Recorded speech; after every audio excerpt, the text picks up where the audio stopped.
Seandainya aku bertanya kepada Anda, siapa di antara Anda yang baptis dewasa?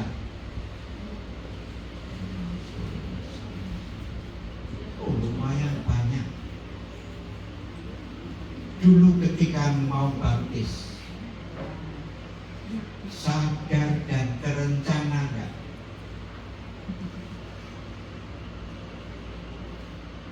Sadar dan terencana ingin baptis.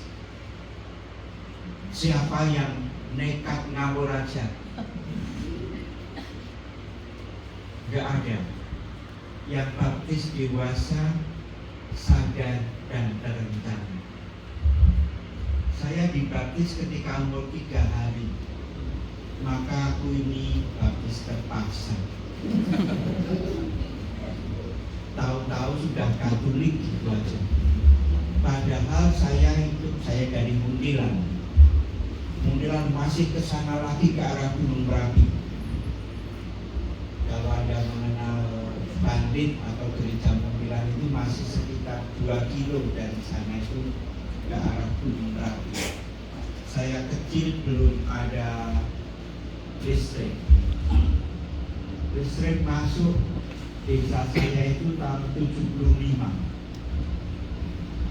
Ketika saya masuk seminari Margoyudan tahun 76, listrik pas masuk ke desa saya. Maka zaman saya kecil nggak ada listrik. Kalau terang bulan itu senangnya nggak karuan, bisa lari ke sana kemari. Dan terus terang aku takut hantu, takut kegelapan. Di sini ada nggak yang pernah melihat hantu? Aku dulu karena di desa saya terkenal ada orang yang pelihara tuyul. Kalau terang bulan rame-rame itu sering ikut-ikutan ngejar tuyul ke sana kemari, ikut lari ke sana, ikut lari ke sini, tapi belum pernah melihat juga. Cuma ikut-ikutan lari ke sana, kayak apa, mana yang kuku hijau, mana yang itu, tapi belum pernah lihat. Tapi kalau pulang sendirian malam-malam takut, nyopot sandal, lari sekencang-kencangnya sambil teriak-teriak, aku rabeti. Saya nggak takut. Sampai rumah pintunya tendang aja. Takut kalau melihat hantu, tapi juga belum pernah melihat. Percaya nggak pada roh setan, malaikat? Percaya nggak? Belum pernah lihat atau sering lihat? Kalau belum pernah melihat malaikat, lihatlah saya.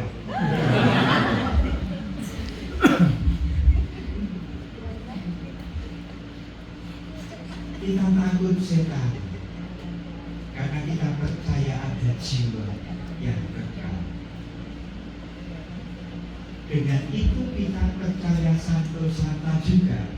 Karena kalau nggak ada setan berarti juga nggak ada santo-santa, nggak ada surga, nggak ada neraka, nggak ada kekekalan jiwa. Nggak perlu ngejar-ngejar tuyul. Oh, dulu kalau Mbah Mar yang namanya percaya sebagai pelihara tuyul itu, kalau hari Kliwon,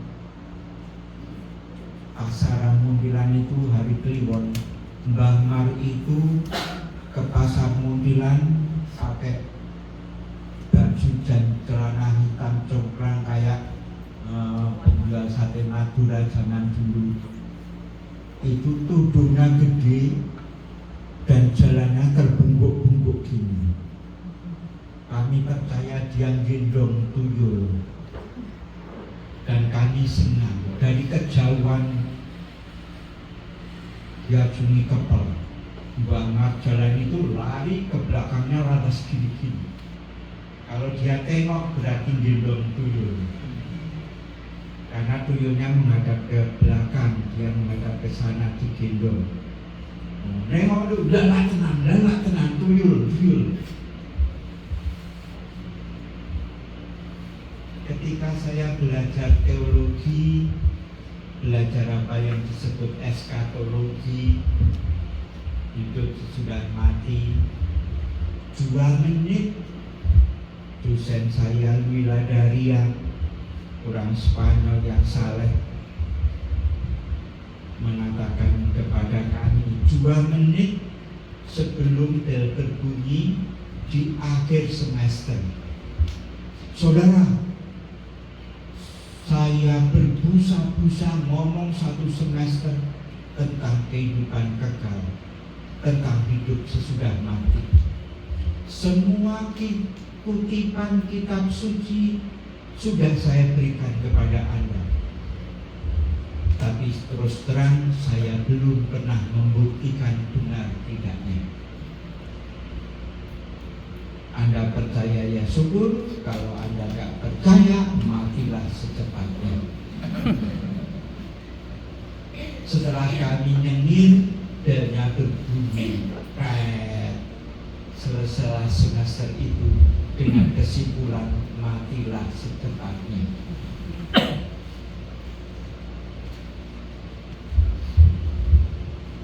Saya sudah terlanjur jadi romo. Dulu saya jadi romo gara-gara kalah taruhan.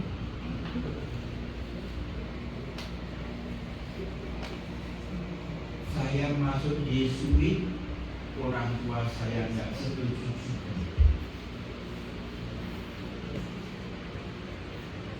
Kakak saya brosur, lantas saya mau masuk SJ. Nah, kakak saya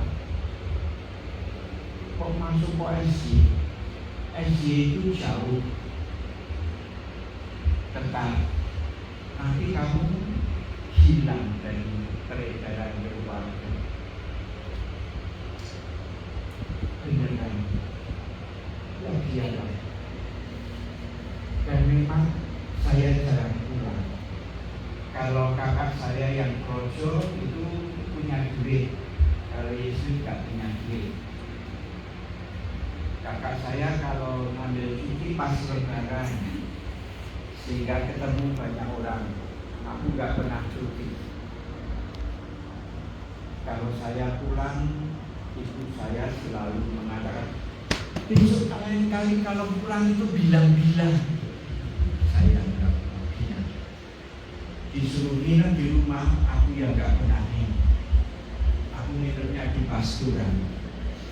Setelah saya masuk Yesuit, aku enggak pernah nginep di rumah lagi. Kalau nginep saya di paroki Muntilan, tidak di rumah bapak ibu. Suatu saat ibu saya mengatakan, delok dompetmu, lihat dompetmu. Saya bilang, berapa sini? Enggak ada isinya. Saya isi boleh enggak? Enggak laku duit dari rumah. Dia senyum-senyum sendiri, lantas memandangi saya lama itu. Kerasan ora kowe? Kerasan atau enggak kamu di Yesus? Kerasan. Saya mikir-mikir. Saya bela-belain jadi pastor gitu itu kalau enggak ada surga dan neraka celakalah aku. Kalau aku percaya Santo Yakobus, Santo Benediktus, karena aku percaya pada kehidupan kekal. Ketika kecil aku percaya hantu, aku percaya tuyul, ngejar-ngejar meskipun nggak pernah ketemu. Tapi tanda-tanda adanya kekekalan jiwa, ada roh jahat, ada roh baik, ada sandat, segala itu aku percaya. Dulu saya di Gonzaga Pasar Minggu itu di Seminari Wacana Bakti 11 tahun. Kamar saya itu bekas kamar sakit. Pada takut tinggal di sana karena ada 3 orang anak yang meninggal di sana dan katanya sering memperlihatkan diri. Maka meskipun itu kamar sakit, nggak ada yang berani tinggal di sana. Setidak-tidaknya ada 3 penunggu di sana. Karena kamarnya besar, kamar sakit. Saya datang ke sana, itu nggak ada yang pakai, nggak, saya aja lah yang pakai. Karena kamarnya gede, rongga, enak. Sebelum datang ke sana, saya kalau nunggu, saya permisi dulu. Saya mau tinggal di sini, jangan ganggu saya. Tapi kalau ada orang mau mengganggu saya, ganggulah dia terlebih dahulu.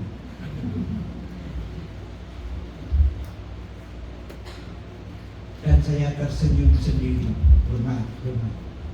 11 tahun di sana aku aman. Pintu nggak pernah saya kunci, nggak pernah saya kehilangan. Padahal itu di depan. Kalau ada orang mengatakan katanya di kamar Romo ada hantunya, ada, langsung saya benarkan supaya mereka takut masuk. Dan benar, kakak saya datang ke sana tiba-tiba gini, dia punya indera keenam.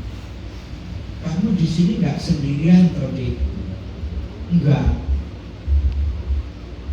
Memang katanya ada 3, dan iya. Dia bilang itu di kamar mandi 2 dan yang di pojok sana 1. Beda sialan tenang. Berarti injennya aku pas 1 saya. Kalau saya mandi diinjen meledi. Tapi saya tertawa aja. Dan dia mengatakan, tenang kamu enggak. Memang bukan jiwa yang sehat. Kalau kita percaya pada jiwa, percaya pada kekekalan jiwa, kata-kata Yesus lewat Injil Yohanes ini bermakna, jangan takut kamu, karena di rumah Bapakku ada banyak tempat tinggal. Gak usah berdesak-desakan di sana. Aku datang menyiapkan tempat bagimu. Dan kalau aku sudah menyiapkan tempat, aku akan datang kembali menjemput kamu supaya di tempat aku berada, kamu juga berada.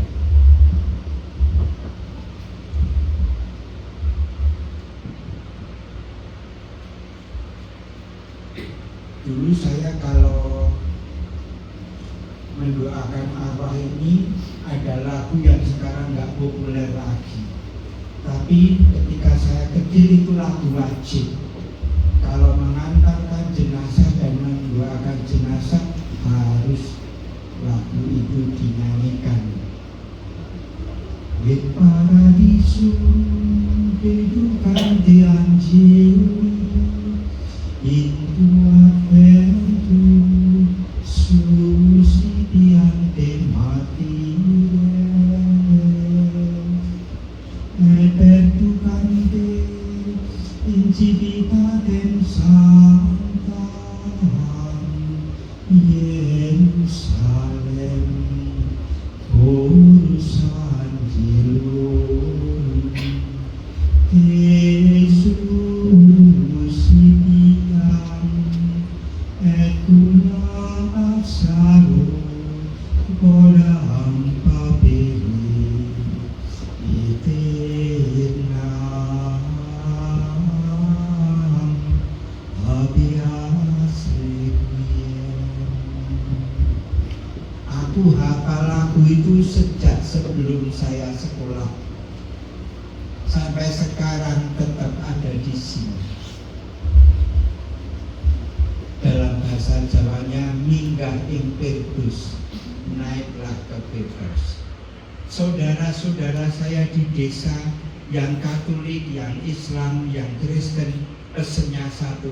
Besok kalau jenazah saya diangkat, dinyanyikan minggah ing Pedus. Yang Katolik percaya, yang Islam percaya, yang Kristen percaya. Ada di dalam buku Puji Syukur in Paradiso. Terjemahan Indonesianya aku nggak begitu sering. Jauh lebih bagus terjemahan bahasa Jawanya. Naiklah ke Pedus. Sedalam Pedus, para malaikat menyambutmu saat kedatanganmu. Para martir mengiringmu dan memimpinmu masuk ke kota suci Yerusalem. Bala tentara malaikat semua menara, juga Lazarus, udang papel, orang miskin itu. Dan semoga engkau menemukan bahagiamu di hadapan Bapa. Itulah sarung udang papel itena abias rekni, supaya engkau mempunyai istirahatmu yang kekal. Maka aku membayangkan orang muda seperti Yosua terus masuk sana, tengok sana, tengok sini, mana ini pintu surganya. Bala tentara surga banyak di sana. Para malaikat juga berarak-arak. Dengar dulu anekdotnya Bapak Kardinal. Ada orang kayak gini mau masuk, sudah terlalu sore, Santo Petrus sudah nutup pintu. Waduh, lah pintu surga kok ditutup? Bu ya jangan pernah ditutup. Lantas gedor-gedor pintu, sudah ditutup, Santo Petrus sudah keluar. Maka dia duduk di depan pintu gerbang surga. Tiba-tiba ada jendela terbuka, Bunda Maria buka jendela, ngisis. Lantas lihat pemuda duduk. Lah ngapain kamu duduk di situ? Lah Santo Petrus sudah menutup pintu. Ya sudah, sini masuk jendela. Lewat jendela Ibu Maria mempersilahkan anak itu meloncat di jendela surga, masuk ke surga. Sampai di depan dimarahi yang lain. Lantas Santo Petrus, loh kamu terlambat, mengapa kamu nekat aja masuk? Lah Bunda Maria buka jendela, aku lompat. Santo Petrus nggak berani marah pada Maria. Meskipun pintu surga tertutup, Maria buka jendela, lompat, selamatlah dia. Anekdot kayak gitu menggelikan tapi menyenangkan juga. Ada banyak saudara, ada banyak santo-santa. Syukur nenek moyang kita melihat kita di sana, ketemu juga. Kalau Anda nggak percaya surga dan neraka, kalau nggak percaya kekekalan jiwa, murtad saja. Karena kalau iman kita tidak sampai pada penebusan Kristus, kalau kita nggak percaya bahwa Yesus wafat supaya kita memiliki hidup yang kekal, rugi kita jadi Katolik. Rugi saya jadi pastor. Saya bela-belain nggak punya istri, saya bela-belain janji miskin, janji taat. janji selibat. Kalau surganya enggak ada kan celaka aku. Maka yang kita pertaruhkan dalam hidup yang pendek itu sebetulnya kehidupan kekal. Mau lompat jendela juga boleh, tapi memperoleh kehidupan kekal karena penebusan Kristus menjadi jaminan bagi kita. Karena Allah mengutus Yesus mempersiapkan tempat dan memenangkan hidup bagi kita. Menyesal jadi Katolik enggak tahu. Kalau menyesal, saya harus khotbah saya karena khotbahnya sudah terlalu panjang.